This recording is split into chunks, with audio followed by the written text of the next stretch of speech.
बाबा खराच्या तिकीटवरती जितेंद्र शेळकेचा रस्ता अपघातामध्ये मृत्यू झालाय, कुठेतरी हा घातपात असल्याचं बोललं जात आहे. त्याची जर चौकशी झाली असती तर अनेक प्रकरण बाहेर आले असते असं बोललं जाते. काय वाटतं तुम्हाला? ते मला वाटतं त्याच्याही आयुष्य तोही जगेल किती दिवस याच्याबद्दल शंका आहे मला. त्याच्यामुळे असं काय काय अनेक नावं आहेत त्याच्यामध्ये, त्या सगळ्या ह्याच्यामध्ये म्हणजे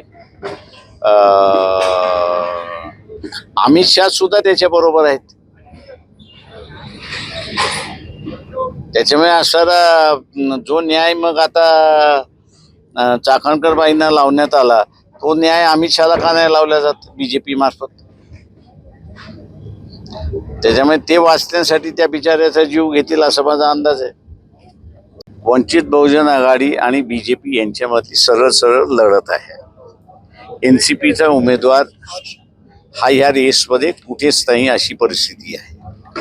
बीजेपीचे असणारे 2 बळी ह्या ठिकाणी आहेत. ते 2 बळी म्हणजे एक असणारा मुस्लिम समूह आणि दुसरा असणारा ख्रिश्चन. या दोघांना आता असणारा आमच्याशिवाय पर्याय नाही अशी असणारी परिस्थिती आहे. आणि आम्ही असणारा मानतोय त्या ठिकाणी की पैशाचा प्रभाव जर पडला नाही तर आम्ही 50% मतदान तरी त्याच्यातला उचलू अशी असणारी परिस्थिती आहे.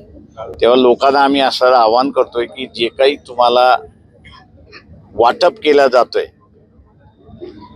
ते एका जेवणापुरतं, तुमच्या कुटुंबाला लागणारं एका जेवणापुरतं तरी ते पैसे पुरतात का याचा विचार करा आणि मतदान करा.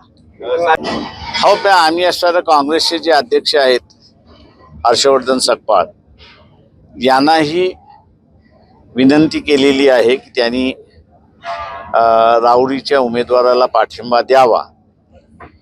आता बघू 1-2 दिवसामध्ये ते पाठिंबा देतात आहेत का. हे असणारे एवढंच म्हणणार आहे की लोकसभेमध्ये ज्याला आपल्याला म्हणता येईल की बहुजनवादी चेहरा हा उभा राहायला सुरुवात झाला होता, त्या बहुजनवादी चेहऱ्याला दाबण्यासाठी 33% महिलांचं आरक्षण आलं होतं. सरकारला जर ह्या 33% आरक्षणाचं एवढंच प्रेम असेल तर मग आमचा सवाल असा आहे की तुम्ही ओबीसी महिलांना वगळताय का ह्याचा पहिल्यांदा खुलासा करा.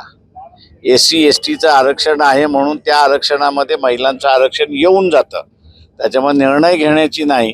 पण ओबीसींच्या महिलांसंदर्भात ज्यावेळेस तुम्ही निर्णय घेत नाही त्यावेळेस हाच निकष निघतो की भारतीय जनता पक्ष ओबीसीच्या आरक्षणाच्या विरोधात आहे. हे ओबीसीने पहिल्यांदा लक्षात घेतलं पाहिजे. देश विदेशातील प्रत्येक घडामोडींचे लाईव्ह अपडेट मिळवण्यासाठी आता साम टीव्हीच्या सर्व सोशल मीडिया प्लॅटफॉर्मला लाईक, फॉलो आणि सबस्क्राईब करा. तसंच सर्व नोटिफिकेशनसाठी बेल आयकॉन प्रेस करायला विसरू नका.